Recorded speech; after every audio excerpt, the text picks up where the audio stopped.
Hello friends, welcome to iExamB.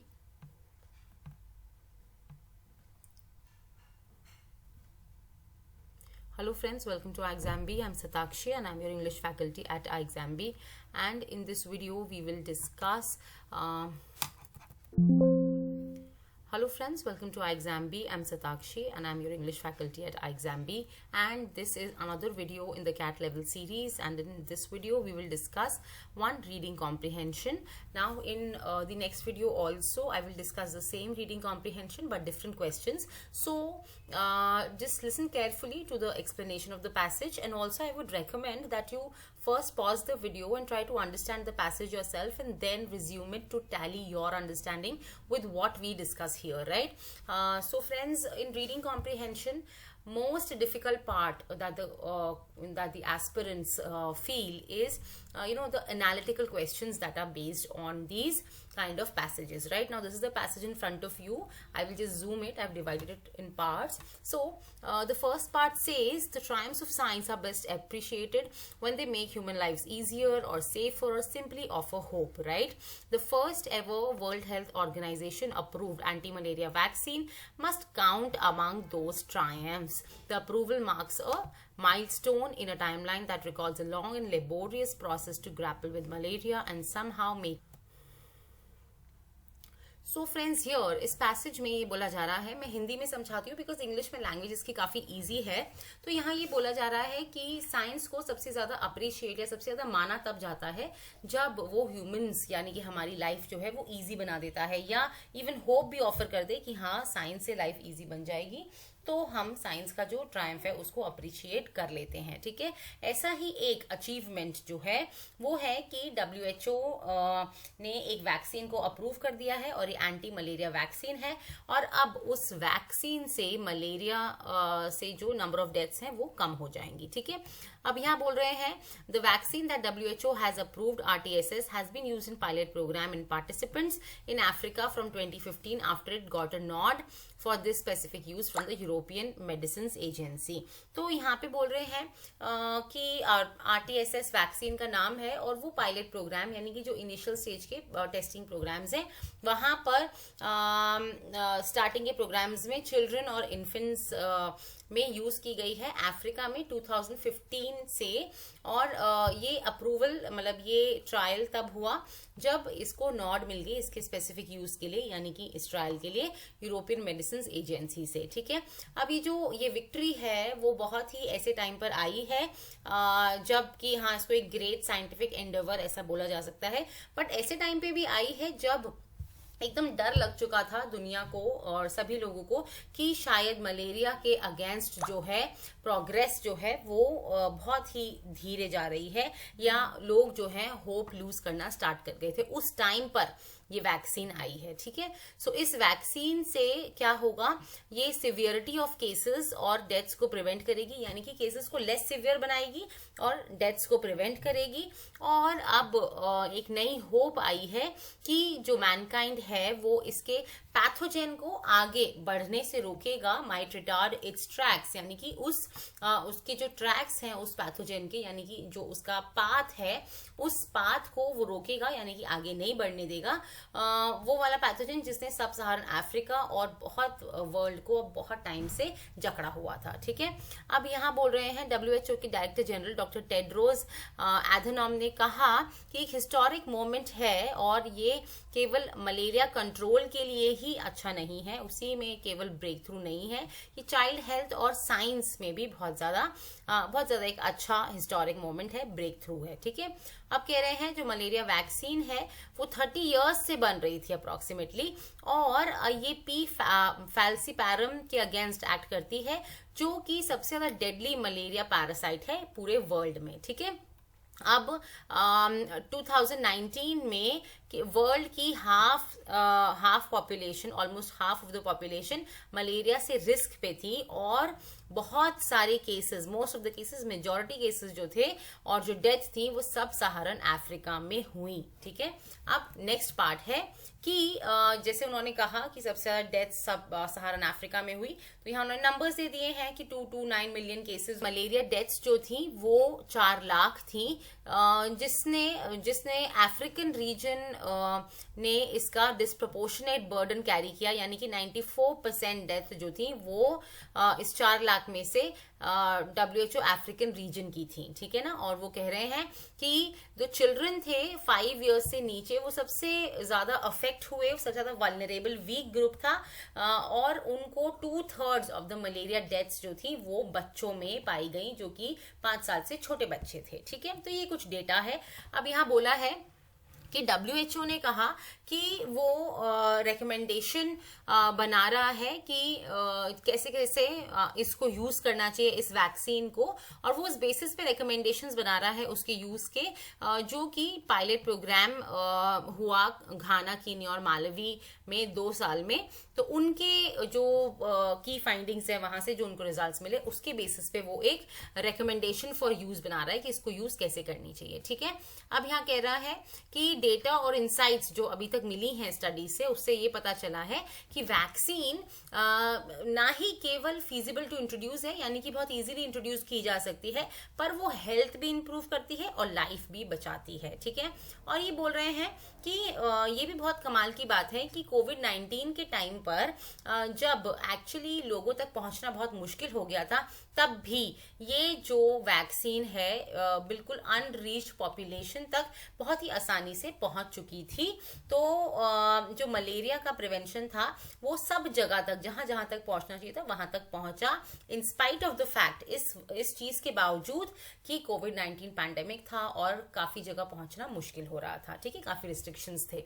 अब यहाँ बोला गया है while further steps are taken to manufacture, fund and roll out the vaccine to nations affected by malaria, तो यहाँ पे बोल रहे हैं डॉक्टर टेड्रोस ने बोला कि एक्चुअली उसके स्टेप्स लिए जा रहे हैं कि मैन्युफैक्चर हो जाए, फंड हो जाए और रोल आउट हो जाए वैक्सीन उन सब नेशंस को जहाँ पे मलेरिया है।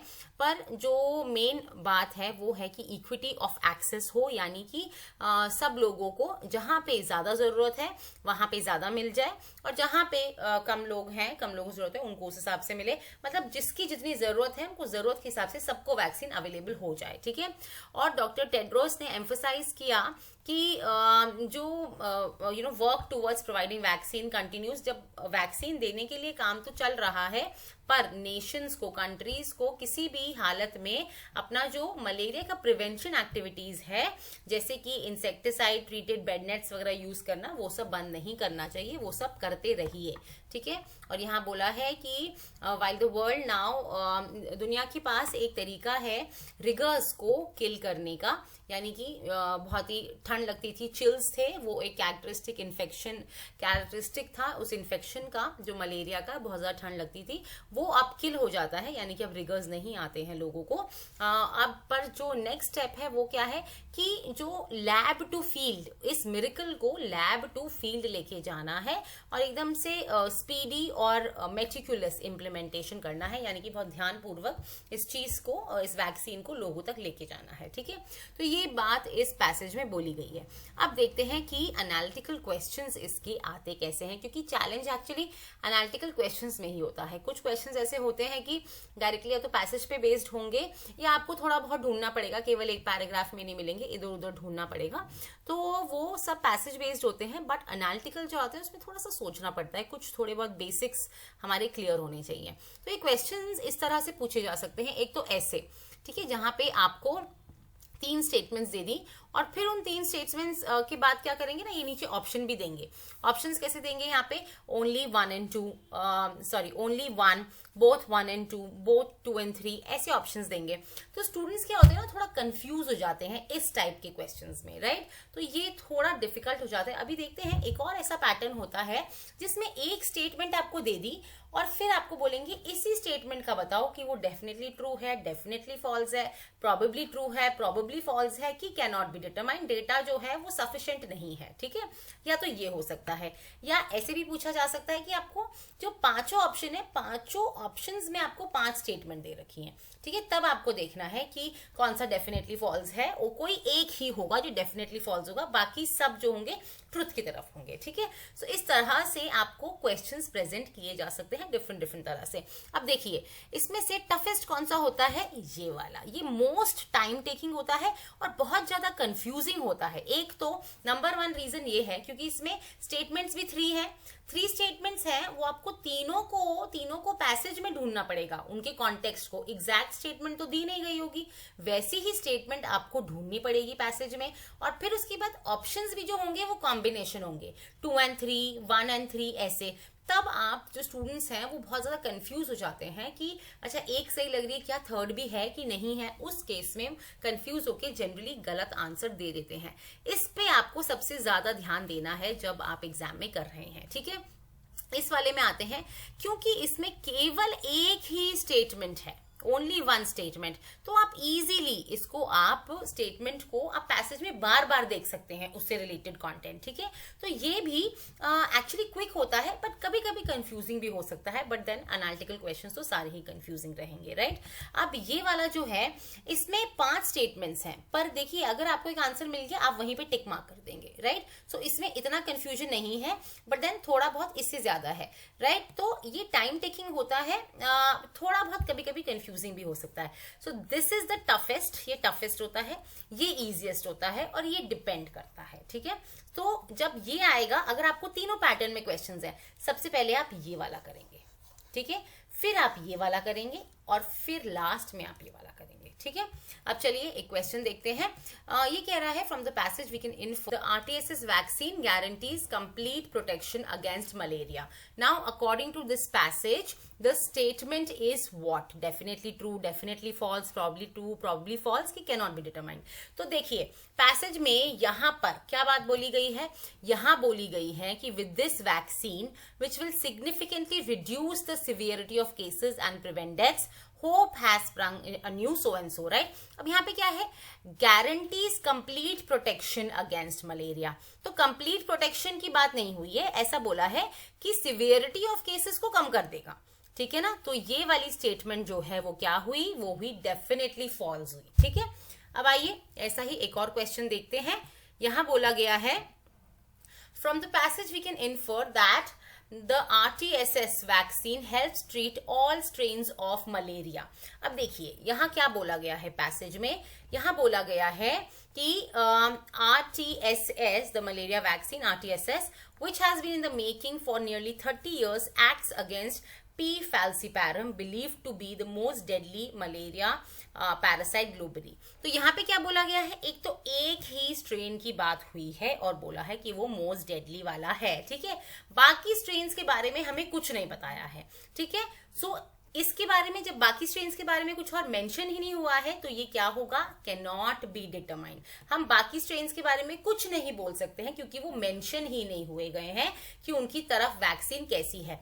अब अगर आपको फॉल्स भी बोलना होता तो आप फॉल्स कब बोलते, जब आपको पता था कि पैसेज में कुछ उसके ऑपोजिट बोला गया। यहां अगर लिखा होता against only P falciparum, right. So ऐसा कुछ नहीं लिखा है ओनली या कुछ भी, तो हम कुछ बता ही नहीं सकते हैं कि ये फॉल्स है कि ट्रूथ है, क्योंकि बाकी स्ट्रेन्स के बारे में हमें नहीं पता है। तो इसीलिए हम 5 यूज करेंगे, can not be determined, okay.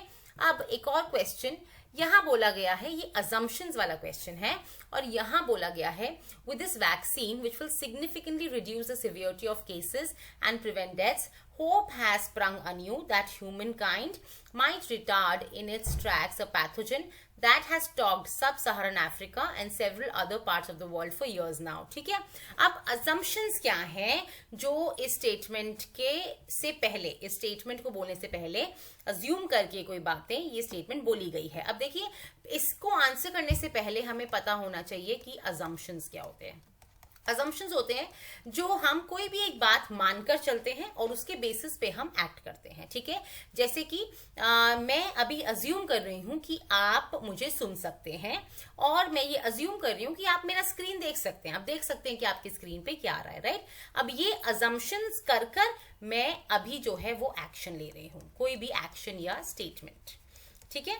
और फिर इसके बाद आता है आपका इन्फ्रेंस, कोई एक्शन हुआ है या कोई स्टेटमेंट बोली गई है, उससे क्या निकल कर आई बात या उसका सार क्या था, समरी क्या थी, ये सब चीजें इन्फ्रेंस होती हैं, ठीक है।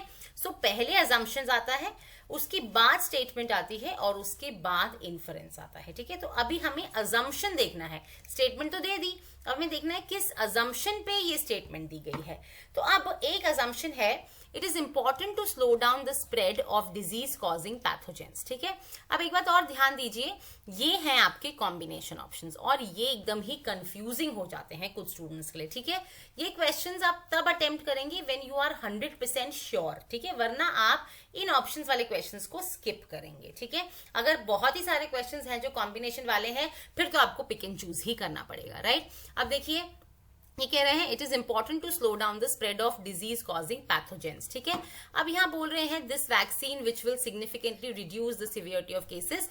अब देखिए ये कह रहे हैं कि ये अज्यूम किया गया कि spread of the disease causing pathogens को हमें स्लो डाउन करना जरूरी है, यानी कि जो भी ऐसे पैथोजेंस हैं जो आगे बढ़कर स्प्रेड होकर बीमारी कॉज करते हैं, उनको स्लो डाउन करना या उनको आगे ना बढ़ने देना हमारे लिए बहुत ज्यादा जरूरी है। तो यहाँ पे हाँ, ये इसके लिए एक अजम्पशन है, क्योंकि यहाँ पे ये होप कह रहे हैं कि नई होप आई है कि अब जो है उसका ट्रैक जो है वो रिड्यूस कर देंगे इस पैथोजेन का।